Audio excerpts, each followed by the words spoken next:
and welcome to today's episode of the Beauty Industry Podcast, your online support community for the professional beauty industry, connecting you with educational pieces, innovative industry products, and inspiration from industry experts.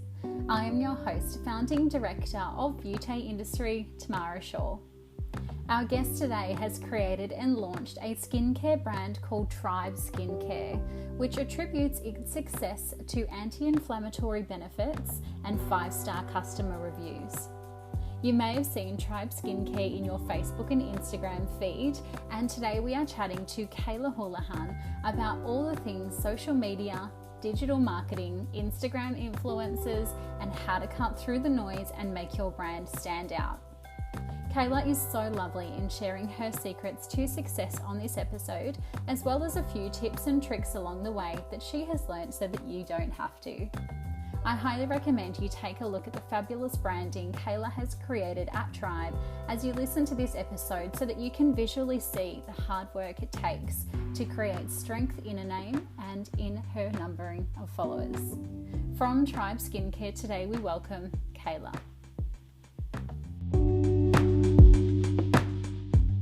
Thank you so much for joining us today. No worries. Thank you for thinking of me. No, our absolute pleasure. I had to pick all your brains about the influencer marketing because you're doing so well over there. Oh, thank you. So, Kayla, you are a beauty therapist by trade and you have previously owned your own skincare clinic down in Geelong in Melbourne. Do you think this has given you a starting advantage in creating your own skincare brand, Tribe? Oh, absolutely. The whole inspiration behind creating the brand was because all of our clients were coming in and a lot of them had really sensitized skin and they couldn't use all of the active cosmeceuticals that we were selling in the salon. So we prescribed like vitamin A and vitamin C and all the different actives for different skin conditions, which was fantastic for a lot of the customers. But some of them just had the kind of red raw strip skin and we needed to get their barriers kind of fixed up before we could get them onto any kind of actives. And we couldn't find anything in the industry that was kind of sold at a professional level that was purely for sensitive skin and reducing facial redness. But I guess I kind of knew what they needed to use. So I was getting them to use like aloe vera gels at home and all these different ingredients and started, kind of like mixing things up and deciding what needed to go in the skincare, all for the clients that we had at the salon, which was kind of what led into having the actual skincare brand. Amazing. And there's so many things these days that can sensitize the skin that clients don't even know they're doing, just by getting in their car in aircon in summer and, going into a Westfield, for example, doing a shop around. There's so much pollution and, the coffee and the alcohol that we all consume on the weekends and things like that. And there's so much that really sensitizes the barrier. So you've definitely hit a kind of amazing point there with your branding. Yeah, definitely. Yeah, incredible. And so in starting Tribe and coming from a therapist background, which you are by trade, where was your starting point to kind of, you've got this idea and you're thinking, now I need to create and launch this brand. I can imagine that would be quite daunting. And I say this in the most honorable way to beauty therapists, but having a therapist qualification over like a research and development or, a bachelor in business and marketing degree, where did you kind of start? So I guess I had to outsource everything that I was unable to do myself. A lot of my friends and family, when I was launching the brand, they're like, I had no idea you knew how to formulate skincare. And I'm like, well, actually, I don't. But I've got in contact with people that do.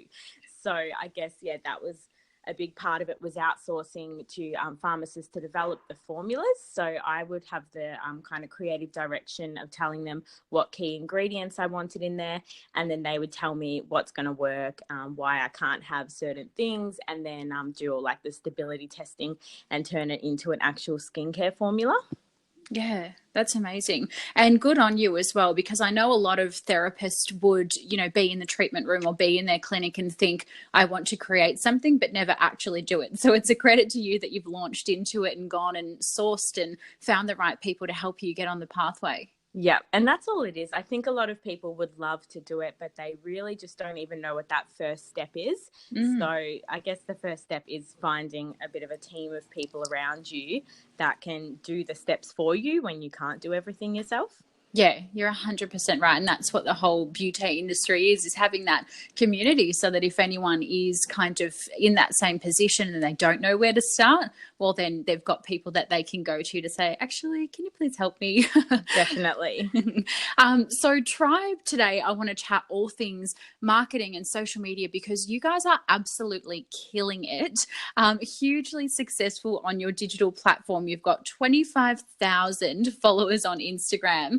And you're working with the likes of Madeline Edwards, Brittany Saunders, Lily Brown. So how did you launch your skincare brand into the influencer world? Because it's so popular these days. It is. And I really was just hearing so much about it constantly, that people, well, big brands were saying that that's where a lot of their success came from. And then I was kind of watching it from behind the scenes as well, that I noticed when these people post about brands, they were getting all this traction and so many visits to their page and their website. So I knew that it was going to be a lucrative business to kind of get into. And it was just about doing it the right way. So I started with small influencers with about sort of 10 to 20,000 followers.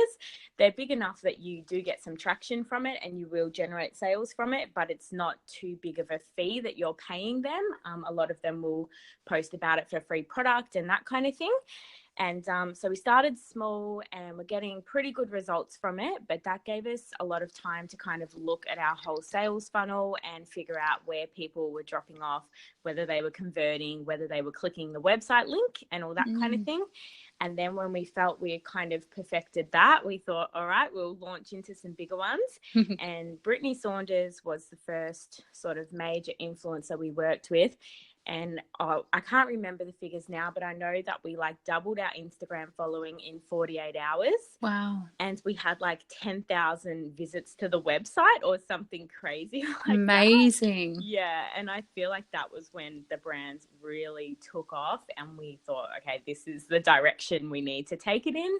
Yeah. Getting people that are, I guess, high up and have a bit of influences to try the product and love the product and post about it, and then that's where majority of people are finding out about the brand now. It's amazing. And I definitely know, obviously not in terms of skincare because I'm in the skincare industry, but if I want to find a dress for a Saturday night, or if I am, going on a holiday and I'm looking for bikinis, I'll go onto those influencers' Instagrams and I'm like, what are they wearing? Because I'm very uncool and untrendy. And I'm like, I need to find something to wear that's really cool, for an event. And it really does work. Like, the influencer world is so big and these brands are just amazing at connecting. And as you said, like 48 hours doubling your Instagram reach, and we know how important it is to be out there and be active on social media. So that's pretty impressive. Definitely. And it's so good even just for the brand awareness. It might not be that people think that's what that person's using, I want to use it too. It's just they may have never seen your brand before, and then all of a sudden your brand's in front of 300,000 people in a targeted audience, and chances are a lot of them be interested in your product. Yeah, amazing. So in terms of other marketing strategies, how else do you kind of employ to encourage movement of the product other than kind of? So we kind of use Instagram as a platform for getting new customers onto the product. And then we have our email marketing is really active for getting our current customers to repurchase. I remember when we were in salon, email marketing was such an effective way of telling the clients at the salon what specials we had or what was happening in the salon. And using it in a similar way for Tribe. But it's really important when you do have a salon to collect email addresses and just get that permission from the client that they're happy that you're going to be emailing them about the specials. Usually they love it because they do want to know what's going on. And that's a really good way of engaging your current customers or current clients. Yeah, incredible. How strong of an importance do you place on video content for your platforms? Oh, absolutely crucial. We didn't use it a lot in the salon, which is a bit of a regret that I have, because I know that with things like treatments like microdermabrasion, people really do worry about the unknown and not knowing what to expect when they come in. So I've seen a lot of salons do it really well, where they do videos and lives and that kind of thing of the treatment in progress, and then people get really excited. They want to be the one on the bed getting the treatment. So in salon, definitely use it. And with skincare, selling it online, we have to use video content all the time, because otherwise we're essentially selling people a bottle and they don't know what's in the bottle. So video is the best way to kind of demonstrate the product inside the bottle being used on the skin, so people can see the textures and see how it removes makeup and all the different wonderful things it can do. Yeah, amazing. And when you click on that, I don't even know what the icon's called, maybe Explore or Popular on Instagram, the kind of videos, they're always got that bigger tile, and it's like 6 normal images, but that video is the hugest tile that you see. So it's really kind of influencing what you look at, and you click on the videos, don't you? Absolutely. That's so true. One thing that seems to be working really well with Tribe, and what I've seen on my Instagram, is the skincare chats that you put out every Monday on your Instagram lives and your stories. So was this a branding strategy you always wanted to put out there when you were thinking of how you're going to cut through the noise on social media? It actually wasn't. It has turned out to be one of our point of differences for sure, but it kind of just happened. I noticed because I do kind of online skincare consultations all day with people now, I was getting asked the same questions over and over again. So I started to realize what were the popular questions people wanted to know the answers to. And I thought it was kind of a way of saving admin time and reaching more people at once, was to create the videos about each skin concern.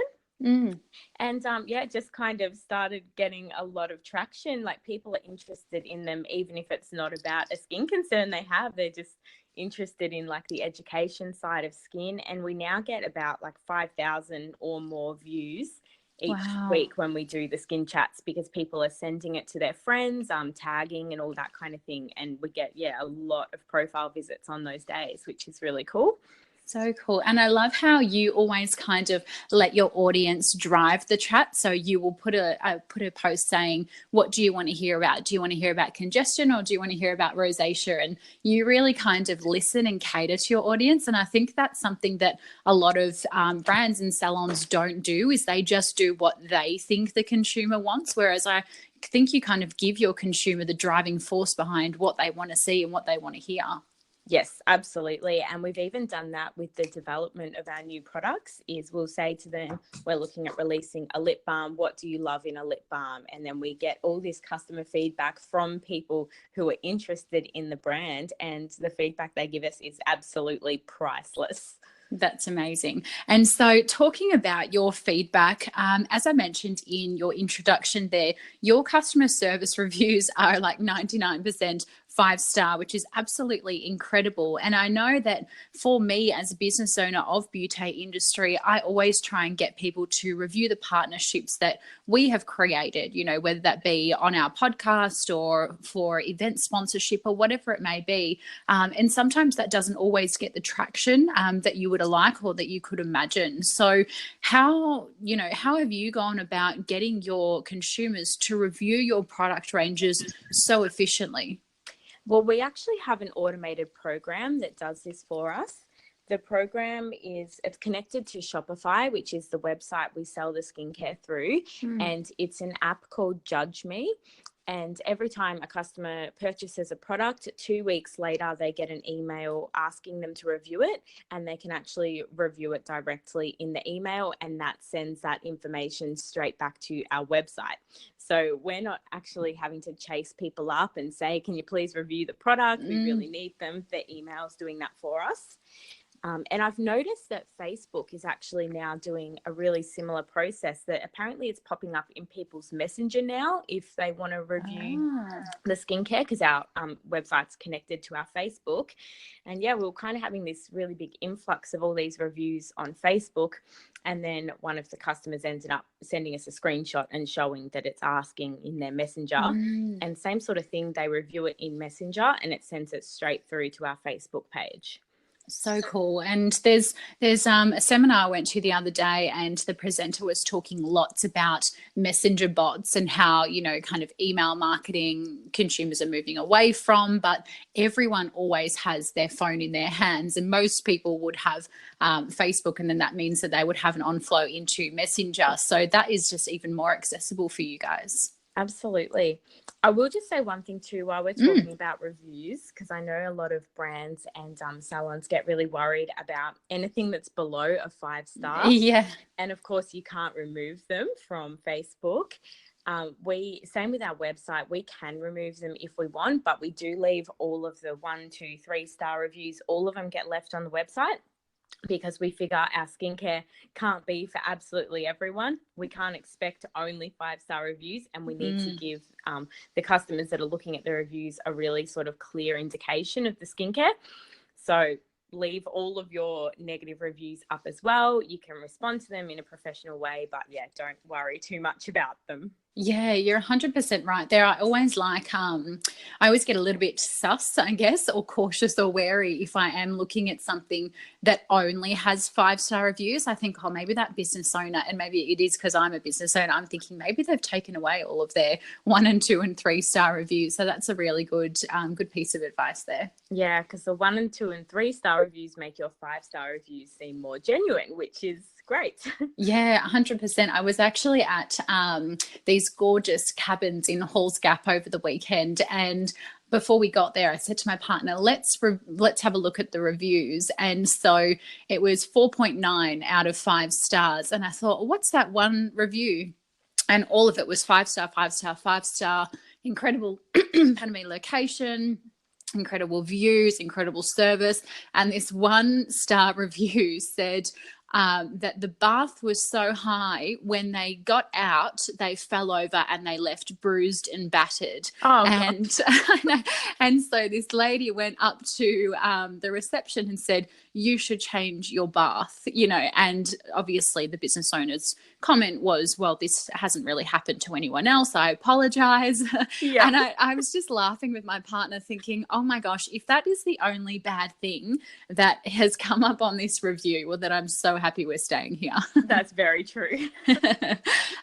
What would your advice be to somebody? Because I know, once again, you know, not only in creating a skincare brand, but a lot of beauty therapists or salon and clinic owners don't have marketing degrees, or have, you know, social media world is so brand new to them. They don't know where to start. So what would your advice be to that person who's in clinic thinking, oh my God, I need to do something about my Instagram and Facebook, but I just don't know how? So I find the most efficient way for me to get marketing advice is to listen to podcasts. And that way you can listen to them in the car when you're driving to work. You might be able to listen to them at the clinic when you're doing cleaning, or you can kind of multitask when you're listening to podcasts. This isn't a plug for podcasts. I was going to say, keep going. But seriously, I do find, podcast is a really efficient way of getting the information. And that's how I've learned everything about Facebook and Instagram. So I do a lot of Googling as well. All the information is out there on a million different platforms. You just have to source it. So just looking up the right podcasts, looking up the right information on Google. And yeah, there's heaps of information on specific things. You might be looking at how to increase your Instagram engagement, and then you'll get a list of things you can do for that. You might be looking at how to get new clients in the salon, and people will have written lists of how to do exactly that. Amazing. So research is key. And I think one key thing which you've kind of subtly put there is to be super active and just get out there and do it, because social media is not something that you can sit on your hands and just hope for the best that you've created an amazing page and now the customers or the consumers are going to flood into your skincare brand or your clinic. You have to be super active all the time. Definitely. Amazing. And I think one of the best things to do with your Instagram and Facebook is to do your kind of consumer generated content. So you might do before and afters of your customers in the salons, or reposting their 5-star reviews, reposting their selfies, anything like that, where you can get your customers and clients involved in your social media will get other people a lot more interested, and it's social proof to show that you really do have customers and clients and that people love your salon or brand. Yeah, so it doesn't have to all be about flat lays and content creation. Correct. Incredible. And where can people go to check out some more information on Tribe and yourself? So we're really active on Instagram, which if you go to Instagram and just search Tribe Skincare, it will come up. The website is www.tribeskincare.com.au. And on the website, we also have a stockers tab where you can go and see what salons we're stocked in. I think we've got about like 20 salons around Australia now. And we're wholesaling to salons. So if anyone needs a skincare range for sensitive skin, we're your go-to people. Amazing, amazing. Check out Tribe. Definitely, as you said, Kayla, get onto the Instagram. Your before and after photos are amazing. And you can see, acne, inflamed acne have a huge reduction. You can see sensitivity and sensitization reduce. So I think it's always good to have a couple of brands in clinic so that you can, kind of tackle all aspects of a client concern from all different angles. Definitely. Amazing. Well, thank you so much for joining us today, Kayla. I really, really appreciate it. And I'm sure you'll have some people connecting you and contacting you through our beauty industry member community profiles and also on our Facebook group. That sounds wonderful. Thank you, Tamara. My pleasure. As always, if you have enjoyed today's podcast with Kayla from Tribe Skincare, please make sure you hit that subscribe button. That is how people find out about our little independent beauty industry podcast. Grab your friend or your colleague's phone, show them how to download the podcast as you've just heard from the horse's mouth from Kayla. That is how she has learned all of her tricks of the trade. If you haven't yet, make sure you grab on to the website, make yourself a member profile and connect with the likes of Kayla and other industry experts that we have interviewed to pick their brains and make a connection with them. Until next time, stay connected.